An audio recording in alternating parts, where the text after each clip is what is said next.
Hi guys, how you doing? Well, you should put a Brad picture up there and, Brad Pitt, is that what that is? Oh, same. That's me when I was skinny. Thank you, Michelle. I love you.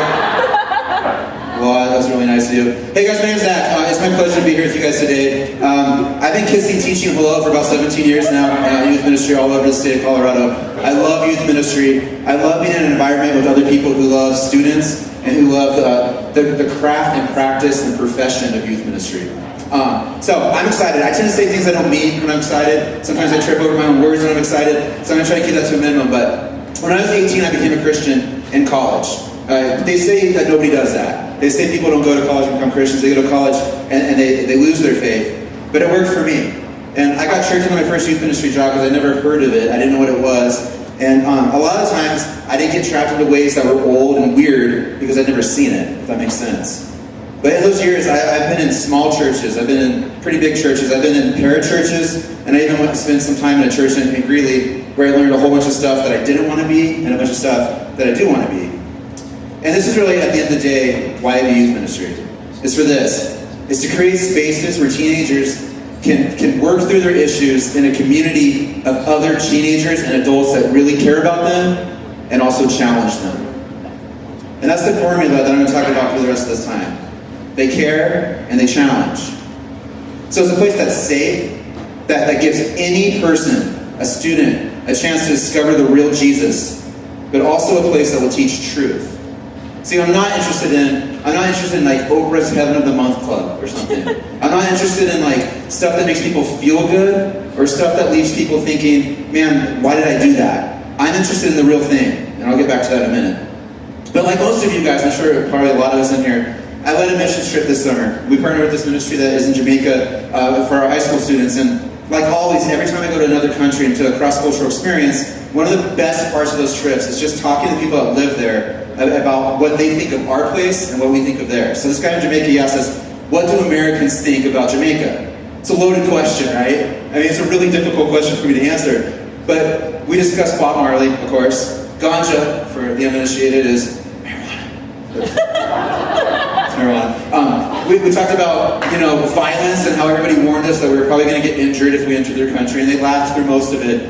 But I honestly, at the end of it, talking about the American understanding through my lens of their culture, I had like a rock in my gut. So I had to take quick stock. Have I been to Chili's in the last 24 hours? No.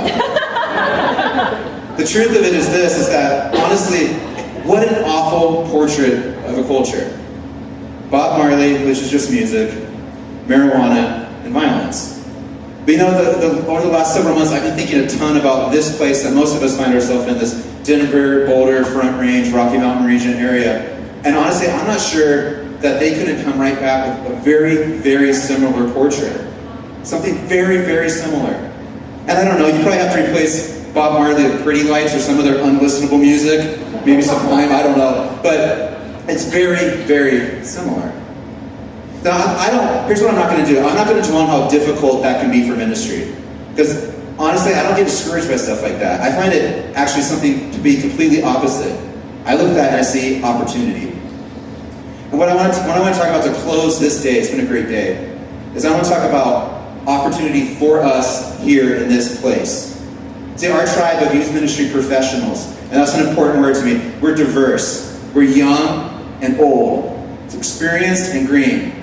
We're all, though, I hope, motivated by one thing. It's the opportunity for us to see young people's lives changed. We do it different, but we want to see that. Students, their friends, their parents, ourselves, our communities, our churches, the world. That's why we do this, I hope. Few of us are getting rich, very few of us, and even fewer of us are getting famous. And I hope, and I'm probably pretty sure of this, I can say this with confidence, none of us had that goal anyway. We don't want that. But here's the thing. We are youth ministry professionals. And I doubt it's a stretch for me to apply the understanding to any of our contexts that a lot of people don't look at what we do that way. They don't see professionals. It's just ministry of teenagers, right? It's just this, it's just that. Maybe you don't have that, that's awesome. I'm not going to go into a diatribe about it or anything like that. I'm not going to tear apart culture or churches, any of that. But I just want to say, hey, we're on the same page. This is tough. I'm guilty sometimes of this, though. I'm guilty of being content with something easy a shortcut, or something less than my absolute best that's not professional. So when we talk about excellence, when we talk about programming, when we talk about execution in our team here at this church, what I think about is a space for all of that stuff. Excellence, however you define that. Professionalism. Sound systems. Not sound systems, sound systems. Should have proofread that one. Bands. Teaching, doctrine, whatever that looks like for you. All of it. All of that stuff meets students' lives as they walk into our doors or your doors or whatever. And that's the goal. That's the goal every week for me. So this is when I read Paul's letters. That's what I like to read over and over and over again. And this is what I think. The opportunity that he went after, that he chased for specifically in each one of the cities that he wrote to, is huge. And it's very, very different. These places aren't very far away from each other. Just like I'm not very far away from Colorado Springs. I worked there for 6 years.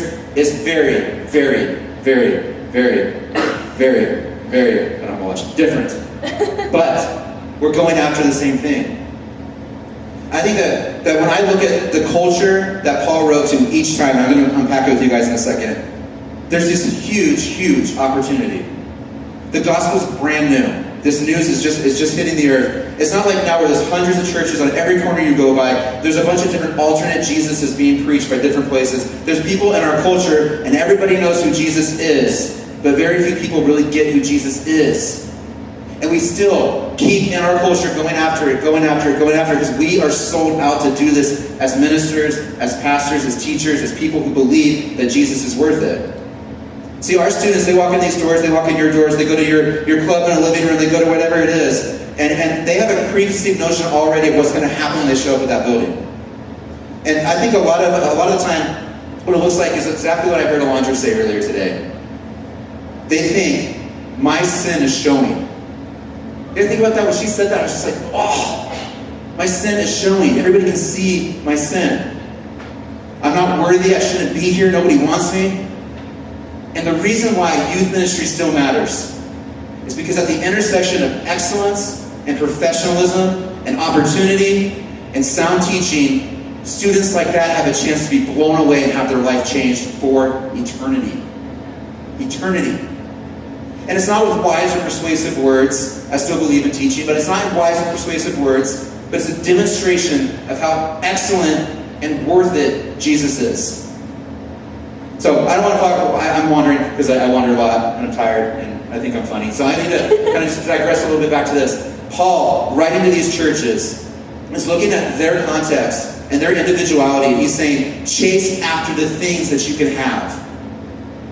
And he says this, Corinth, you're a church of gifted people that were marked by immaturity and being unspiritual or what's described as worldly. Galatia is a faithful but legalistic community. Ephesus is a church that was described as greatly blessed but unaware of God's enormity. Philippi is a generous but fractured and backbiting group of believers. Sounds awful. Colossae, they were influential in the community but under a heavy heretical attack that was taking hold of their hearts and perverting their culture. And Thessalonica was a rapidly growing but spiritually immature church. Those are the main churches he wrote to. And if you're like me, if you're honest, you look at that list and I see my community in there somewhere. I honestly don't think there's a community I've ever been a part of or been around that's not in there somewhere. Because they're not problems, they're tensions. They're not issues so much as they are places where God's seed, where the word of Jesus can be planted and grow. And he's looking at each one of them saying, look around and see what your opportunity is. Each of those churches was facing some real problems. And the question that begs is this: what can you and I, in our context, in our city, in our place, do to make sure that the real message of Jesus, the real Jesus, is going to this unique culture that you've been dropped into? I'll tell you, just because I know this place. I've been here for almost 4 years. This is what I know now.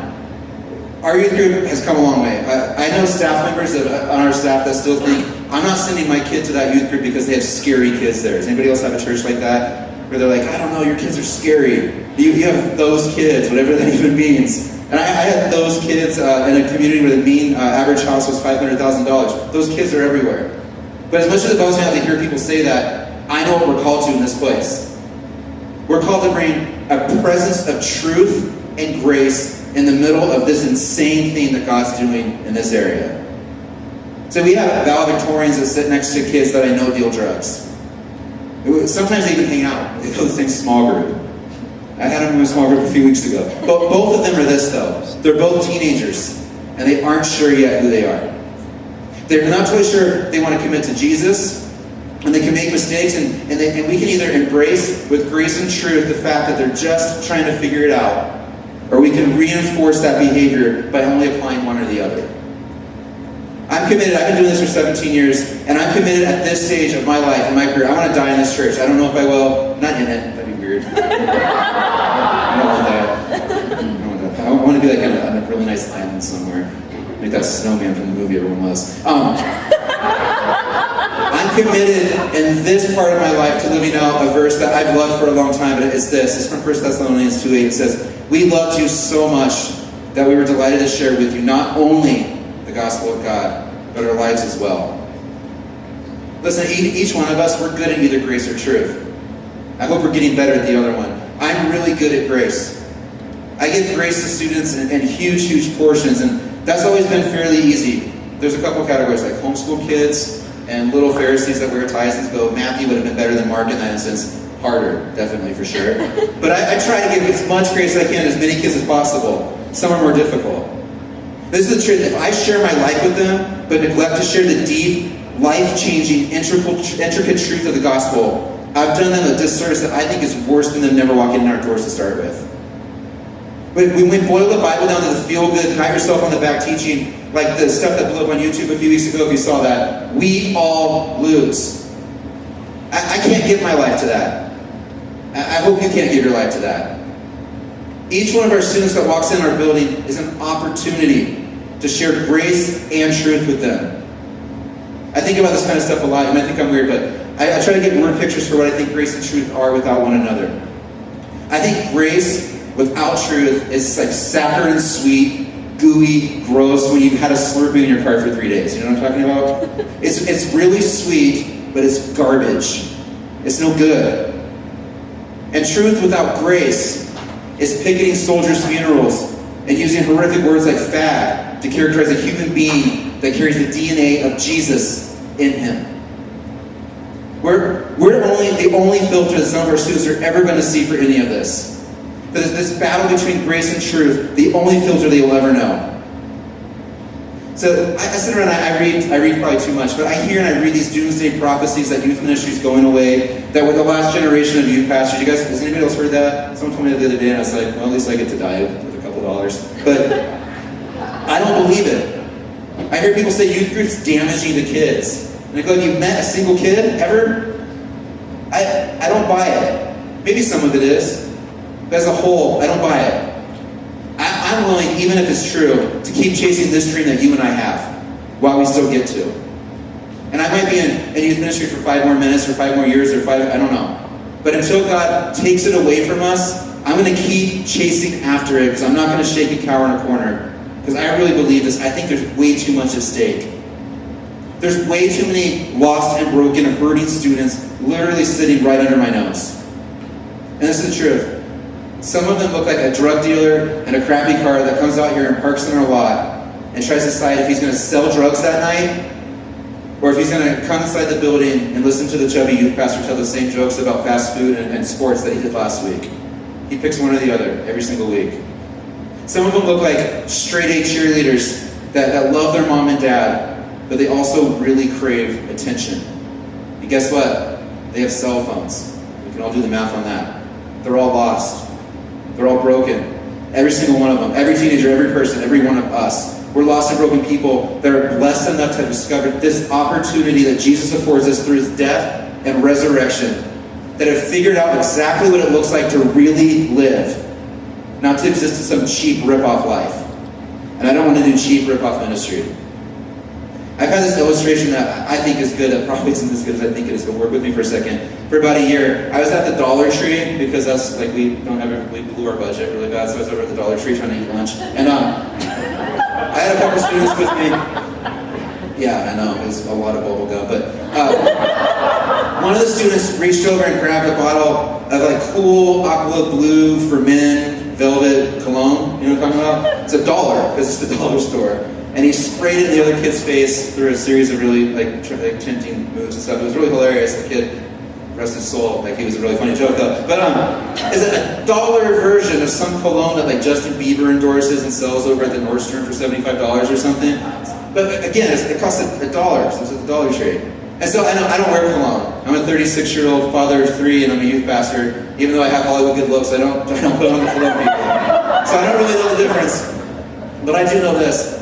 It's gross. It's a $1 ripoff of a name brand. And so between ER trips for rashes and what's sure to look like leprosy, I'm sure there has to be some kind of realization from this kid that's wearing this cologne to school in some kind of badge of honor that the real brand might have been worth the $75. I don't know. Again, I'll never wear it. The cost of the real fragrance, the real brand, the authentic expression of something brand is worth whatever it costs. And when we sacrifice opportunity or excellence or a safe environment or sound teaching, when we sacrifice professionalism, when we buy the rip-off garbage dollar version of something so great, our students pay the price. We have a chance to do a bunch of stuff, but one of the big ones is this: to change the perception of this place, this area, this place we love and that we serve in. We have the chance to really make a go of this thing we call youth ministry, to walk away from the end of our careers, and they are careers, knowing that we took every opportunity, every chance to hold our grace and hold on to grace and truth, and hold it out to a lost and broken world. And to know that we did it without blowing up our lives, our families, and our churches. That excites me. That helps me get out of bed in the morning. That fires me up. I hope it does for you too. I'm going to ask John and Cloud to come back out. We're going to sing together some more, and then I'm going to come back up and maybe do some prayer with everybody. But will you guys do this with me? We just imagine for a second what it would really look like to run headlong into the opportunity that sits in front of you. Yours is different than mine. Your circumstances are different. I love Ben, and what he talked about today is the kind of stuff that really fires my heart when he says we can be excellent in our context in a way that really matters, that really changes lives. But I also want to challenge us with this today, and this is a challenge for myself. When we talk about grace and truth, when we talk about the things that we know our students need, I think almost everything falls into one of those categories. Where do you need to learn to hold out grace in a way that's balanced with truth, so it's not just some Slurpee that's going to get a kid sick? And where do you need to learn to balance truth with grace, so that you're not running people over, sending them off into some corner where they're going to cower forever, hiding from the gospel because it's scary, because people are mean, because Jesus isn't real.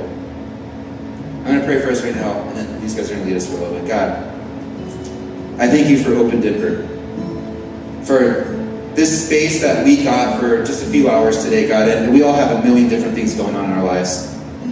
God, some of us are in the middle of a crisis for our youth group or our church or our lives. And we come in here just hoping for some encouragement, some refreshment, to be reminded why we do this. And God, I pray that we get that today. And I pray for those of us that are in one of those seasons, God, where you just feel like we can do no wrong and that you're moving through us every second. And God, I pray that we wouldn't let go of that either.